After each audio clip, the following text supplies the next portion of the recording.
is Buthina Khoury.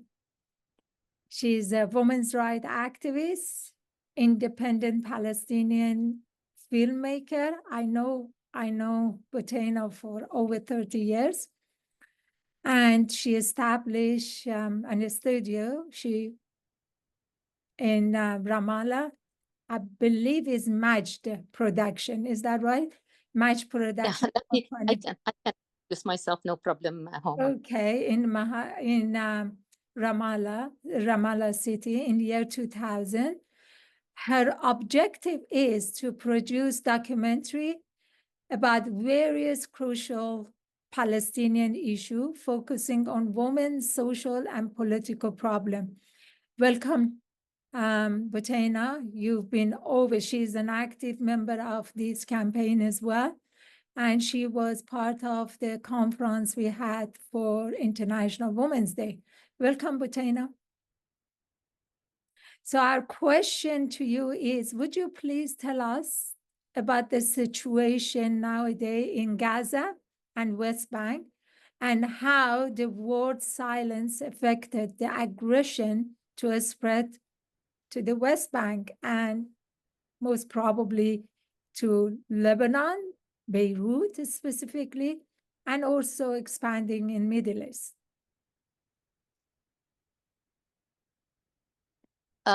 I got disconnected a little bit, Homa, so I missed the last part, but it's okay. Let me introduce myself for those who don't know me. My name is Buthina Khoury, and I am an independent Palestinian filmmaker. I reside in Taiba, Ramallah. Can you hear me okay? Yes. I reside in Taiba, Ramallah, in the West Bank. I prefer to say that I'm a Palestinian, live in Palestine, but I have to specify where I live so people know that I don't come from Gaza. I don't live in Gaza. I live in the West Bank, in the heart of the West Bank, not in the north, neither in the south. I like to begin or to start I like to start by telling you how I have been starting or beginning my mornings or my days since October 7th. The minute I open my eyes, I check my iPhone. While you guys, maybe you could check your iPhone for, some of you would check it for the stock market to see how the currency punctuation, or even for the weather to see if it's going to be a rainy day or if it's going to be a sunny day. I check my iPhone to see how many tens or hundreds of my fellow Palestinians get murdered brutally every day. I check it to see how many Palestinians of my people have been injured. I check it to see how many bombs were dropped on Gaza. I check it to see how many children were amputated, their limbs got amputated. So that leads me to start with some statistics. I'm holding my iPhone because the electricity keeps going on and off, so it won't go into darkness completely. Today, we're marking the day of 337 of the ongoing genocide in Gaza.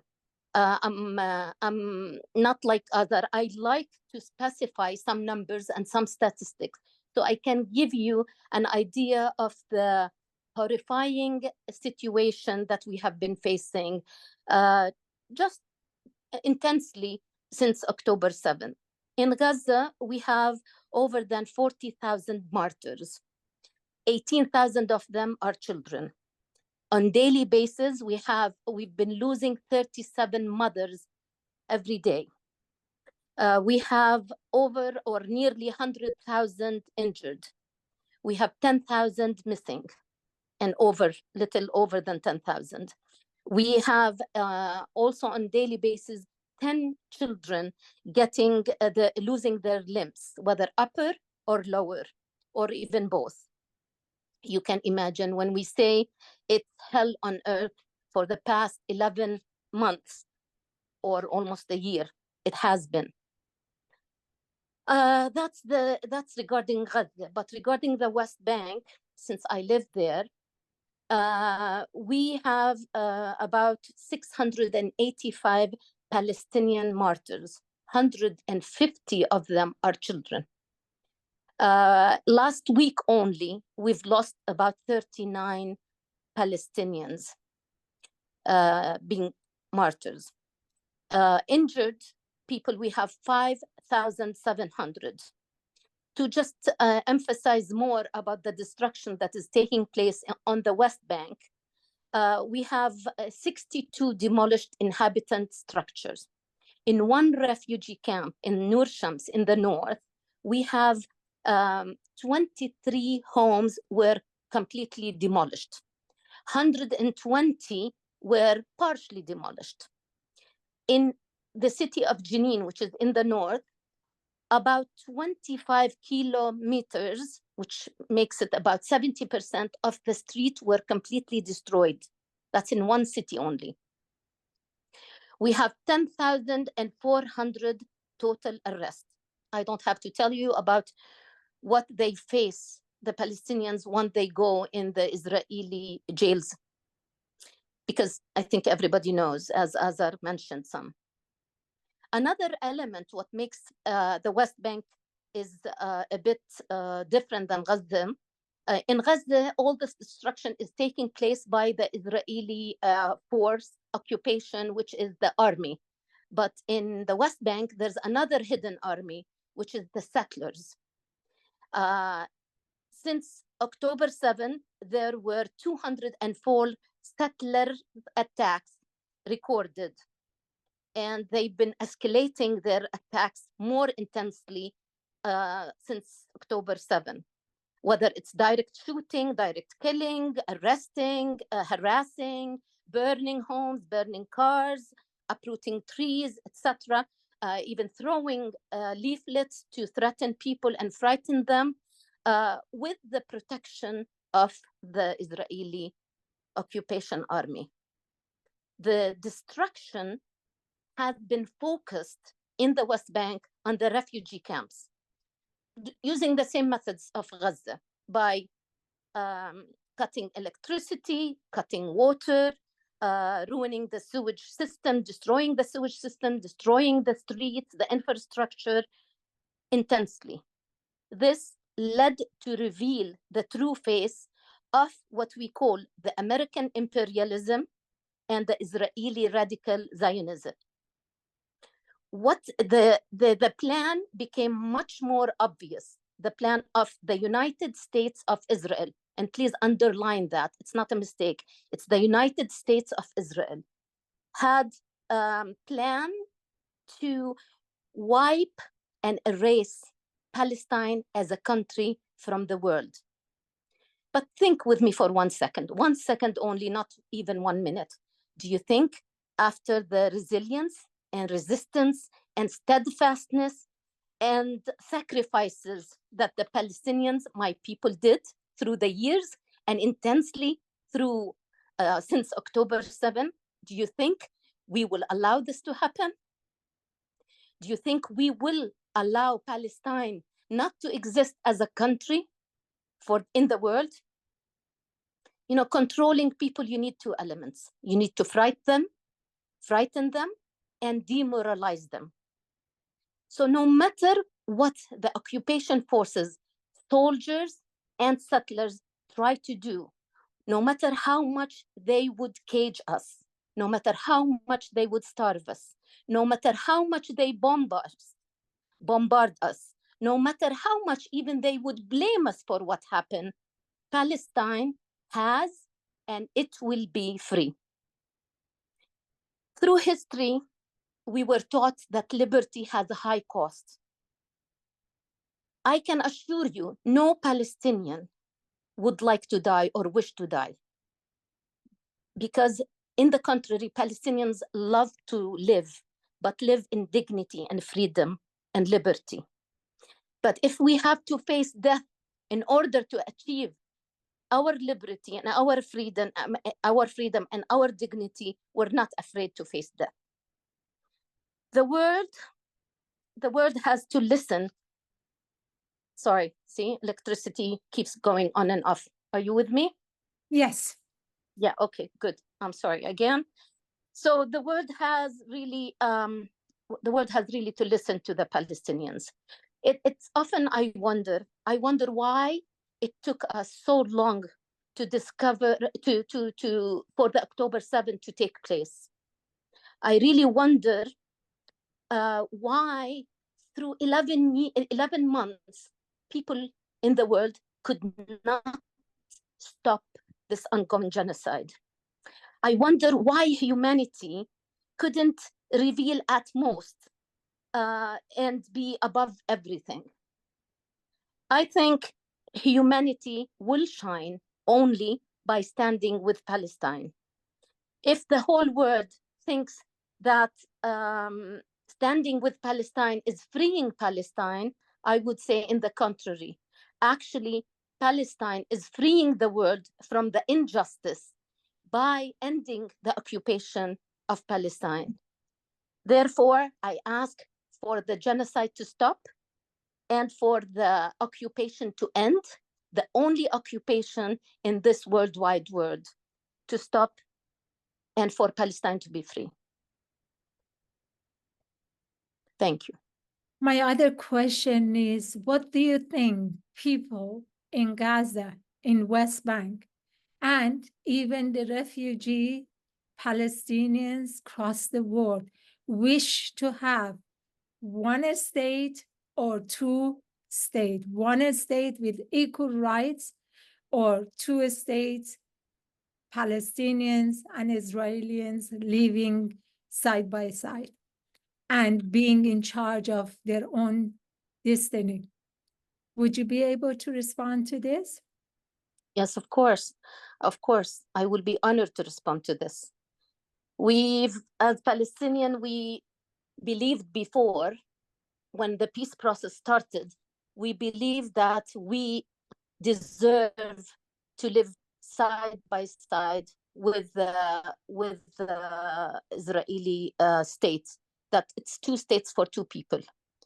But with what the Israelis are doing at this time, and as I said, they want to erase Palestine as a country, we think that Palestine will exist as a country, and it has to exist, and it has to be one state, and whoever does not like it has to leave. Palestine will always exist regardless. With the Jews had lived in Palestine many years ago, and they had no problem, and we had no problem. The Muslims had received the Jews and the Christians among them, and we had no problem. So now they are creating this problem. We are not creating the problem. We accepted them, we opened our doors and our homes, and we allowed them to get in. And now they want to kick us out of it, and they want to keep it for themselves. This will not happen. We will exist as people and as nation and as a country, and whoever does not like that can leave Palestine. Thank you. Thanks. Thanks for your input as always. And thank you for the report you're sending us from West Bank. I appreciate everything. The campaign, appreciate everything. The movement for Free Palestine, appreciating it. Thanks, and I hope we would see, while I'm still alive, I can see Free Palestine. Thank you. I would like to emphasize on an article that came out on June 27. Susan Abul Hawa mentioned the numbers prove Israeli state goals are epic lie. And she's talking about numbers. Let's talk about numbers, because right now, Buthina gave us some numbers. And these numbers were done on June 27. 2 months has passed already. 377,280 buildings destroyed in Gaza, 95,000 to 97,680 people killed because of bombardment, or they have injured because of their injury, 24,750 deaths or dying from starvation because there is no food, no water, there is no hygiene. 42,000 missing, or they think they did, or they are kidnapped by Israeli, or by Israeli army, or they've been trafficking. The children have been trafficking in Gaza. 17,050 to 94,000 people are ill, and they are towards death due to lack of medication. 14,408 to 255,985 death from resulting assault, direct assault of the bombardment. So it shows the depth of atrocity done by apartheid regime of Israel. I just wanted to emphasize about numbers. I wanted Susan to talk about these numbers and tell us how. In fact, these numbers was done by a team of doctors who went to Gaza, and they were working in Gaza, by Dr. Mats Gibberts. He was supposed to be in this conference. Unfortunately, he couldn't attend because he's so busy with other issues. Anyway, these are the numbers that should really, really touch everybody's heart. Something seriously has to be done. Now for the next speaker, hopefully she's able to attend. I'm not quite sure if her internet is done and she's able to attend or not. Is Tahani Abu Daka. Is she here? Yes, I'm able. Yes, yes. Oh, great. It was a problem with the mute. I know.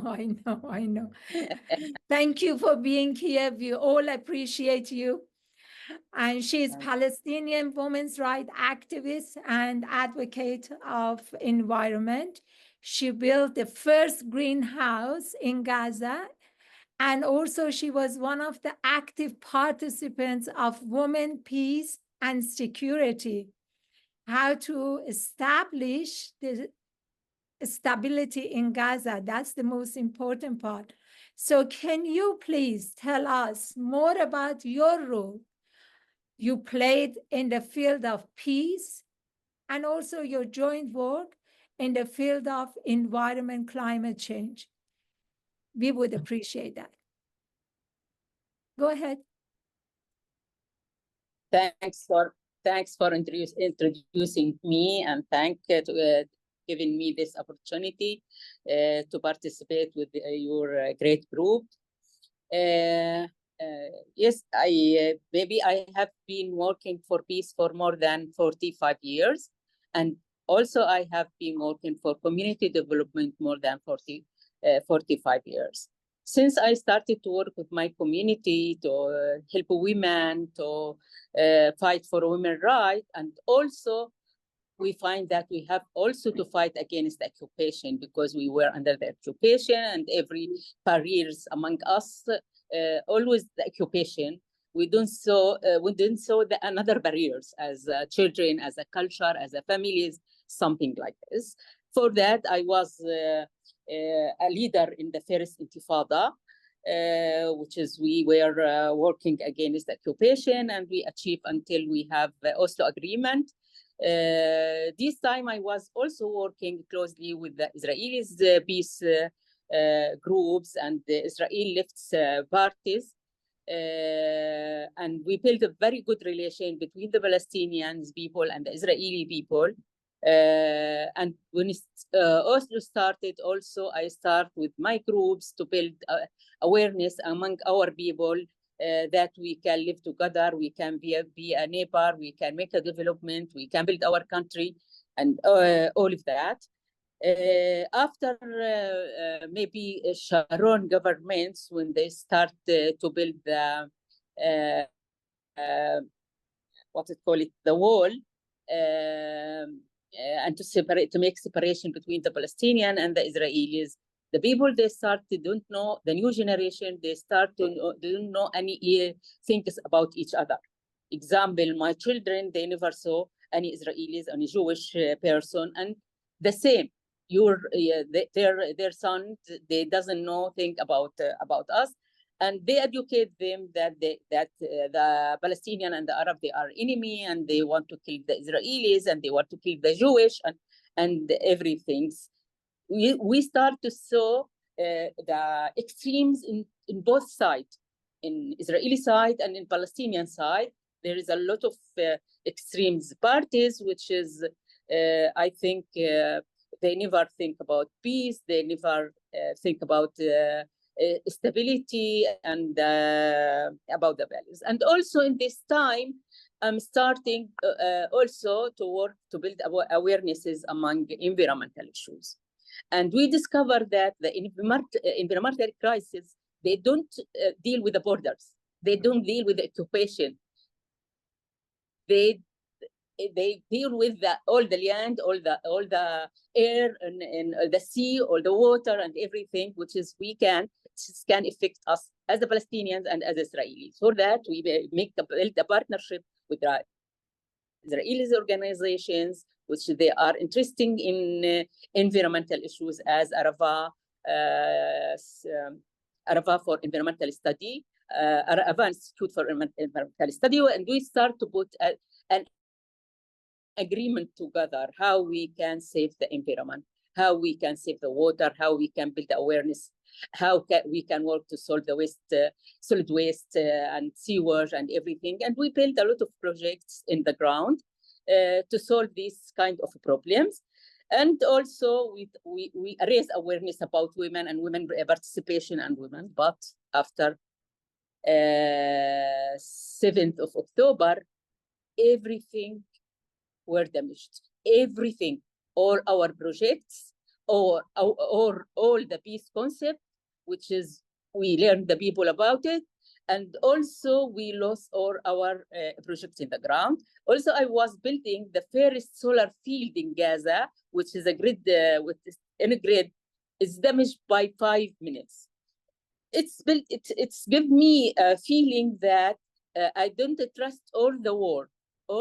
Even you, my friends, I don't trust, because you are a citizen in the other countries, which is they pay to arms Israel to destroy the environmental, to kill, to make a genocide against the Palestinian, to destroy all the value we work together to. Don't tell me that this is the governments. Always when I discuss with the people from Germany, example, from US, they said this is a government, but you elect this government. This government represents you. If all the German citizens, they don't want their country to arm Israel, they can stop that.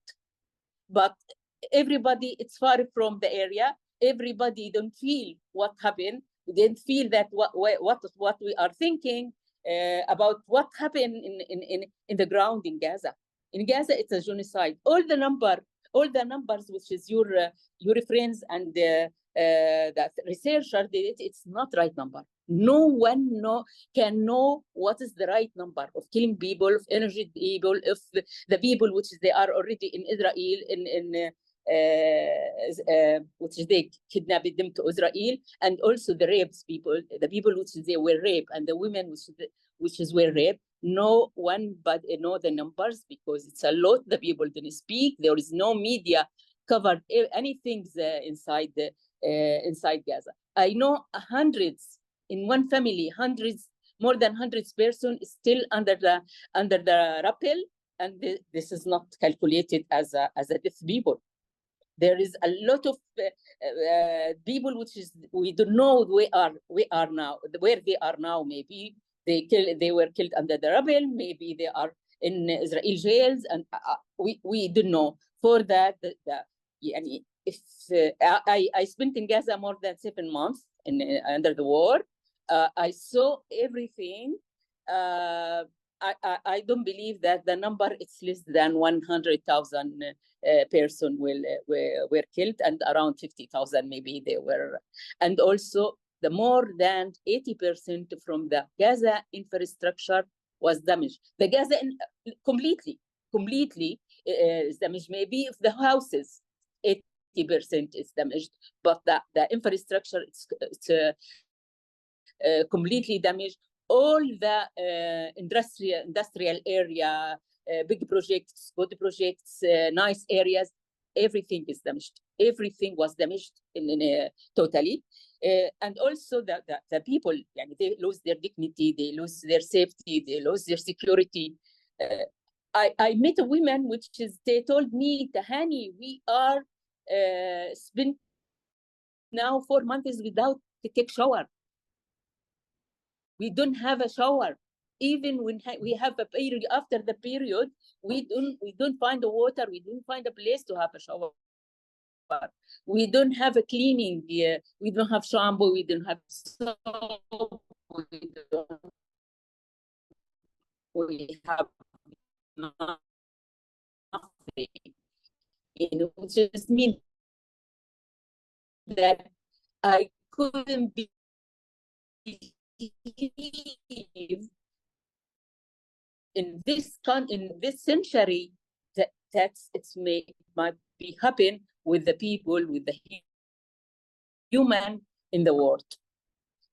All of us, we have to be ashamed that we are living in the century 20, the power, the small country, our small place. Waiting another question. Oh, I have, your voice at the end was not so clear, so I couldn't understand what you said. But I believe during bombardment of Gaza, you were there. And can you tell us about the role you played and you end up playing in Gaza?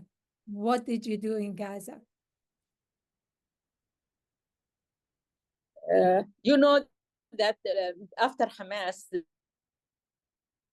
take over Gaza, I was in the West Bank while I'm playing role in the government with Salam Fayyad, and I stayed there because of my children. They want to stay for their work, for education and everything.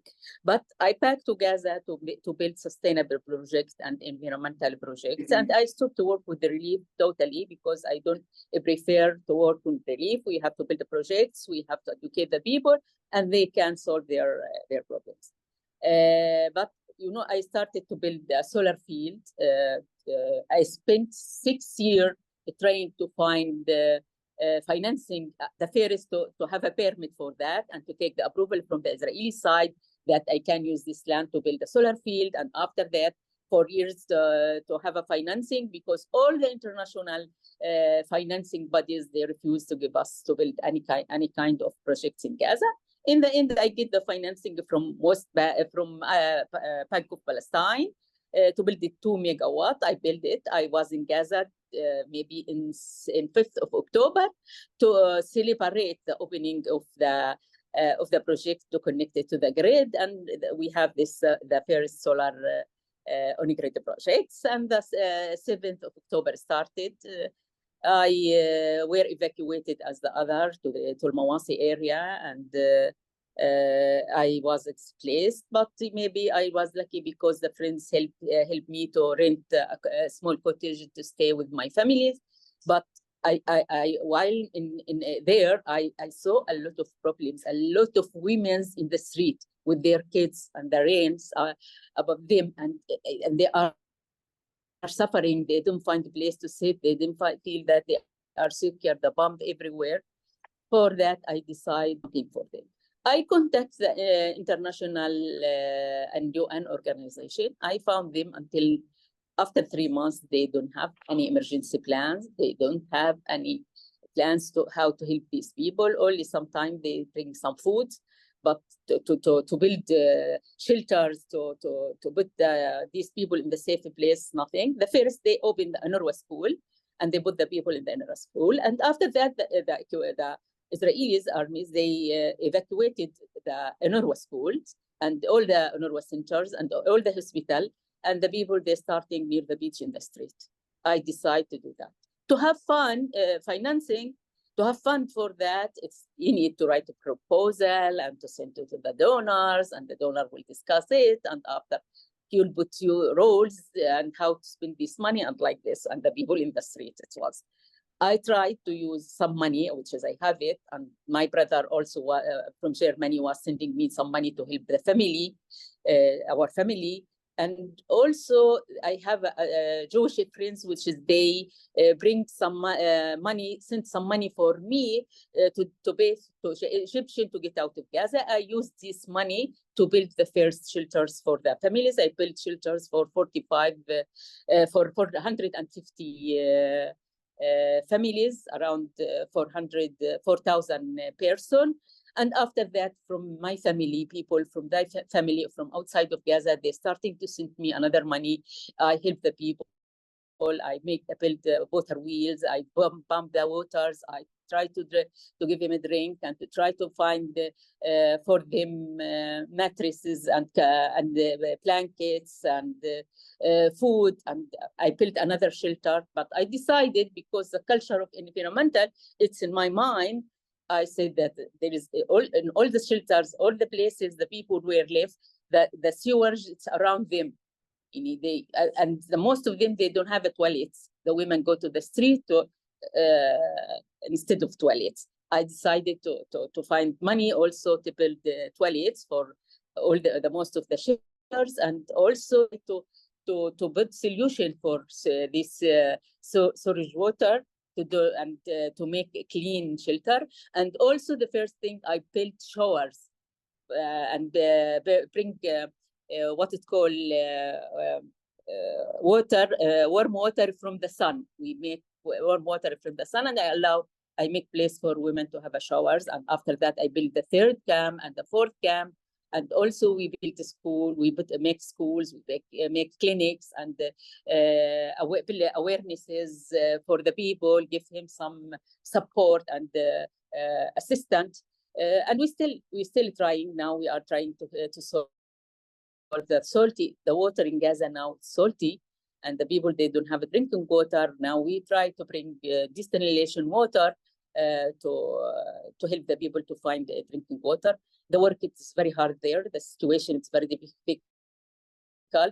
There is a families which is there evacuated from maybe 20 or 30 places, from place to place to place to place. Sometimes they moved 2 times a day from place to place, and they didn't take anything with them, because when they start to bomb the area, they lift everything and go to another area. This is what I did now in Gaza. Thank you so much. I have the other question, actually. We know that the war has been there always by settlers, according to Buthina, hidden army, but very strong army. They have arms, they attack, they occupy the lands of and the farms of Palestinians. We know all about this, and we know how harsh it is to live in that situation. But right now, Israel tanks are there. Right now, the numbers who have been arrested for the past several months is unbelievable. So for that reason, I would ask you, what next? What can we do next? As a member of global concerned citizens who are fighting for justice for Palestine, what do you think would happen next? I think that Netanyahu, he will not stop until killed more people in Palestine, and he pushed the other to lift the country and to go as a refugee outside. The problem is that the Palestinians in Gaza, they couldn't go outside because the border is closed. Then they will kill them. Yani there's no another choices. And if they make a ceasefire example, we have a lot of problem. The war after the war, you know that everything is damaged in Gaza. There is a lot of family which is completely disappear. The people, they will not know where they. If I went to my house, I will not know where is my house, because everything is damaged, everything, there is no maps, no road, nothing. And also we need more than 7 to 10 years to rebuild Gaza. And I think that no country, and also we as a Palestinian, we will never think to start to rebuild Gaza without sustainable peace agreement. What we are looking to have sustainable peace agreement. We doesn't, in Gaza, we doesn't care. 1 state, 2 state, without a state, with nothing. What we care about to stop the genocide in Gaza and West Bank. Thanks so much for your participants. I know you are in pain, and but what can we do? Thanks so much for all you're doing for our movement and for your movement and for our movements. Hopefully we reach there. I'm hopeful for that. Thank you. And now we're going to show a small clip of the effect of environment due to bombardment of white phosphorus. So for that, it's only short, very short film. Hopefully you would enjoy it. This short clip is done by Tracy Chamnon. She actually did a good job regarding this. She could not come due to other commitments, but she sent this video for us to show it. Thank you. And just be patient with me as I'm trying to put this on. Thank you.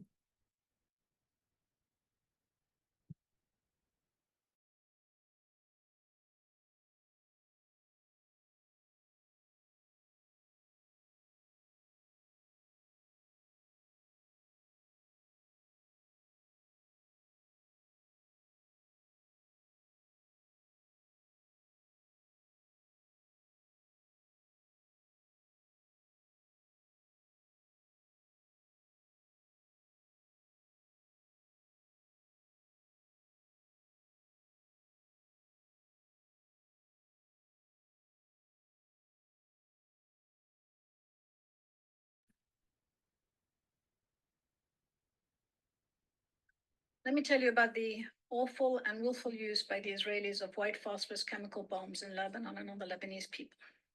White phosphorus is a chemical agent that is not quite classified as a chemical weapon, though it may as well be.